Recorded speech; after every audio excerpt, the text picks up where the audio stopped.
Hey guys, welcome to one of the fastest growing sports YouTube channels out there, Golden Blue Dude. And today we're going to talk about coaches that are on the hot seat and just how hot those seats are. Let's go.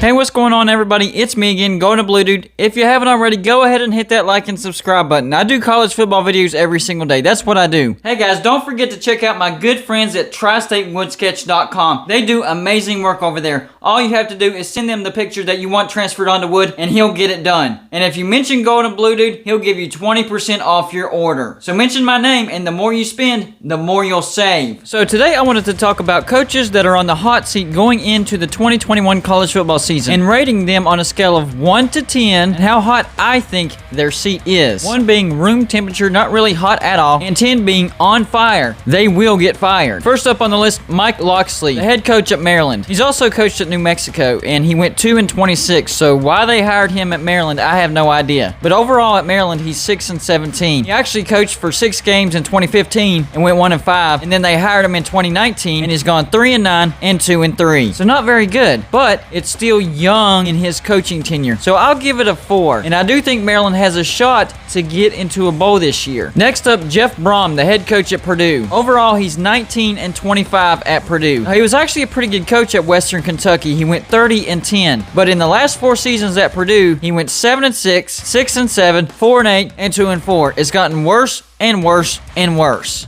Not the direction you want to see a coach go in. I'm putting his hot seat at a 9. But if you don't improve this year, you're going to get fired. The next coach on this list, Jonathan Smith, the head coach at Oregon State. In his 3 years at Oregon State, he is an abysmal 9-22. In 2018, he went 2-10. In 2019, 5-7. And then 2020, 2-5. Now, he only has 3 years under his belt, but he needs to massively improve this year. I'm putting his hot seat temperature at 7. Pretty hot, but I think he still has a chance to keep his job if they improve. Next up on the list, Dino Holgerson. So far at Houston, he's 7-13 and has managed to run off D'Eriq King. Now at West Virginia, he went 61-41. That's not terrible, but it wasn't satisfactory at West Virginia. And don't get it twisted. He didn't turn West Virginia down. He asked for a raise and West Virginia said, no, you can leave, and he did. So while at Houston in 2019, he's gone 4-8, and then in 2020, 3-5. I'm giving him a 6. I do think Houston will improve. It's only his 3rd year, so he still has a pretty good shot of keeping his job. But if he doesn't improve this year, that temperature will rise. Next up on this list, the head coach at Syracuse, Dino Babers. Overall, he's 24-36. Previously, he coached at Bowling Green, and he was 27-18. That's not bad. But since he's been at Syracuse, they went 4-8, 4-8, then that great season in 2018, 10-3, and then 5-7, and finally 1-10. I'm putting his hot seat at an 8. It's pretty hot. I think at minimum, Syracuse needs to get to a bowl for Dino Babers to keep his job. At one time, his name was a hot commodity. Not anymore. It's gone down big time. Next name on this list might surprise you. Dave Claussen at Wake Forest. And overall, he's went 40-45. That's not horrific. I've seen worse. While he was at Bowling Green, he was 32-32. So,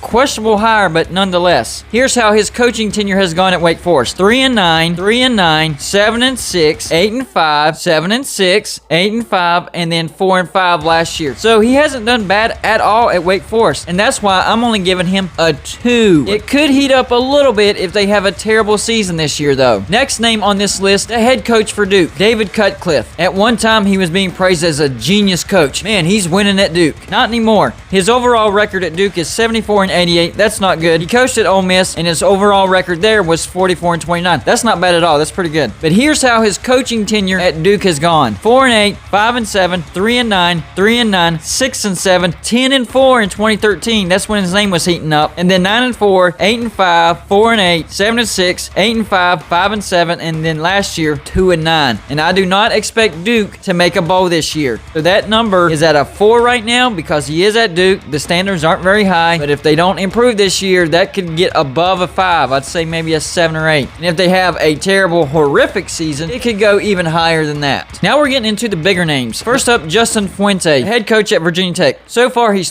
48 and 26 at Virginia Tech. At least a winning record. Before he was at Virginia Tech, he was at Memphis, 26 and 23. Just 3 games above 500. I thought it was a questionable hire myself. But here's how his coaching tenure has gone at Virginia Tech. Started off hot, 10 and 4. It's cooled down dramatically since then. 9 and 4, 6 and 7, 8 and 5, and then 5 and 6. Right now, I have him as an 8. His seat's pretty hot right now. And I don't expect Virginia Tech to make a bowl this year. So that could rise to a 10, and he could get fired at the end of the 2021 college football season. Watch out, Virginia Tech fans. You might be looking for a head coach at the end of this season. Next up on this list, good old Jim Harbaugh. Overall, he's 49 and 22 at Michigan. That's not a bad record at all at Michigan. It's just not up to standards.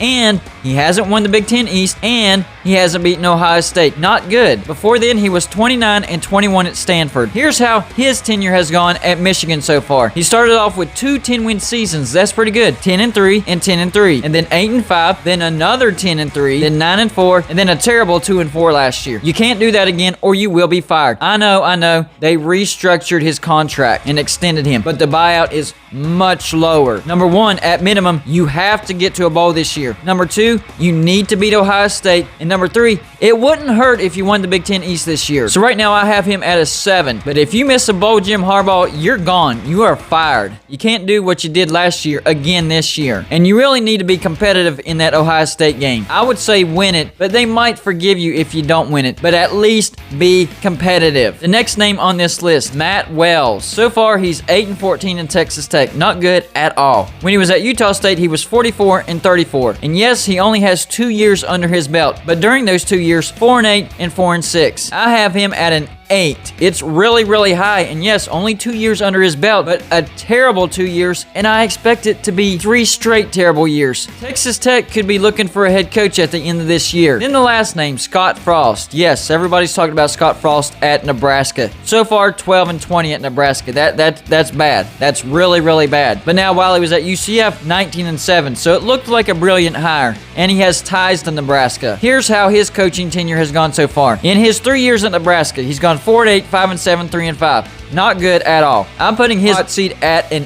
8. Nebraska needs to get to a bowl this year if Scott Frost wants to keep his job. It has to happen. They haven't had a winning season, and they haven't been to a bowl under Scott Frost. So there you go, the coaches that I think are on the hot seat and what level that hot seat is.